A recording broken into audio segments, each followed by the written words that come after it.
This is a clammy resort. Take a deep breath, folks. Salt air, right? Even at low tide, you get that salt air smell. You don't get. We have 365 kettle ponds in Cape Cod, one for each day of the year. However, we have very few salt ponds, meaning the tide comes in here and the tide goes out. So the ocean broke through. Yes, the ocean broke through here approximately 1,000 years ago. See the little river going into that green area right there?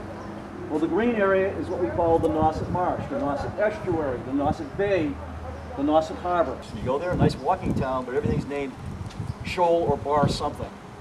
They got caught in that, they got blown out to sea. They went to this place called Provincetown. They wrote the Mayflower Compact, and then they went to this safe haven, which we now call Plymouth. Now you know all this, it's all in the history books. What you probably don't know, although you're in a national park in the state of Massachusetts, the waters here are controlled by the towns. The town of Eastham has been here since 1644. The park has been here in 1961. Okay? This used to be the supermarket of the colonial period. This is rich with food. Now I get people from the Midwest all the time telling me they are the most productive farmers in the world. This marsh produces 3.5 times what our Midwestern farmers produce per acre. This is called sea lavender. None of this stuff likes to be here. None of it. See, this is salt environment, harsh environment. This is one of them. If you introduce any other grass, it will kill the saute, and it will kill the spartina cordgrass. Since this is an educational program, I'm going to feed you guys. If you like salt, you will love this stuff. It's filled with nutrients, vitamins. We're up to 17 swans in this pond. Okay? They all came from England. They were brought over in the early 1900s to places like Boston Common, Central Park in New York. Philadelphia had several of them. They were used as ornamental ducks for these commons because they are extremely territorial. They are extremely mean. They are mute swans, and they are strong enough to break their little kid's shoulder blade. This is all called salt burn. So when the wind picks up with a lot of salt, it actually kills this plant. But you've probably eaten this plant. This is one of the plants that provides the rosehip. If you've ever had rosehip tea, rosehip vitamins, you can feel a little beard on there. Those little hairs actually suck the moisture out of the air to survive.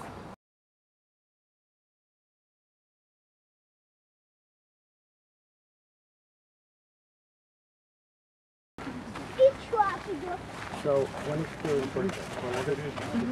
for all our clams here.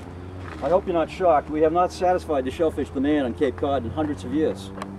Just to give you an idea, when Governor Bradford came here and he saw the Native Americans eating an oyster, it was 16 inches long. Today it has to be 3 inches to be legal. Think of the courage needed to slurp one of those guys down, 16 inches. But it starts in shacks like this. We have factories all over the east coast of the United States, from Maine all the way down to Virginia, really. A lot of the farmers here, and this is all farmed, a lot of the farmers here buy their seeds from this place called Chester. Out on Cape Cod, it's going to be quahog. If you're from New York, you call it a hard clam. You can tell the age of these guys by counting the big rings. 1, 2, 3, 4, 5, 6, 7. This is about 8 years old. And yes, ladies, that's what you get when you buy wampum jewelry. It's the only animal that we measure the legality by the thickness. 1 inch thick, it is legal. When it's 2 inches, we call it a cherry stone. They grow in clumps. Out by the Barrier Beach, you can get your 10 quads in less than 5 minutes. Okay? They are delicious. You eat them right out of the water.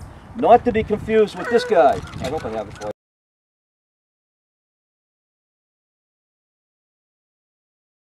So if you pay $1, you're probably going to get an oyster with a not so pronounced belly.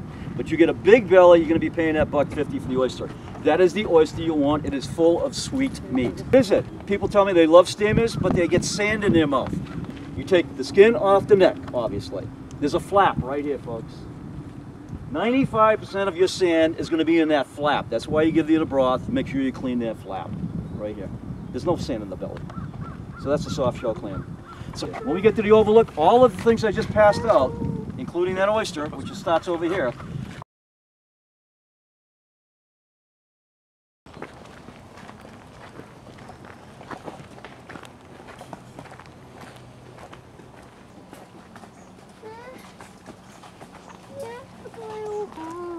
see the green berries on it?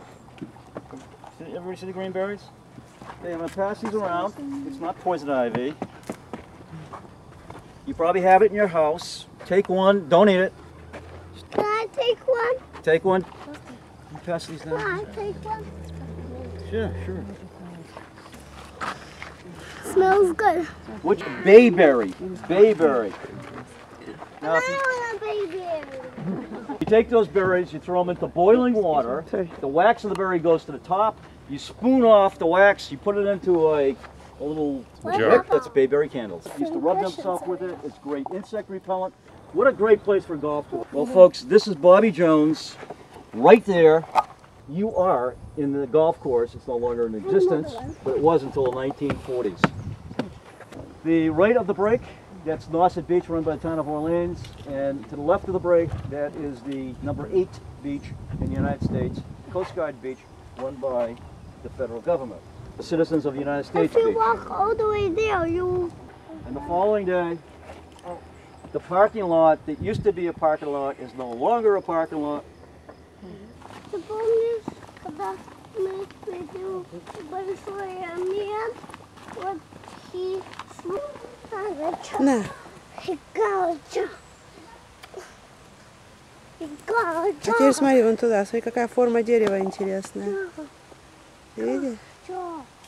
Идем, мама. Идем, золотой.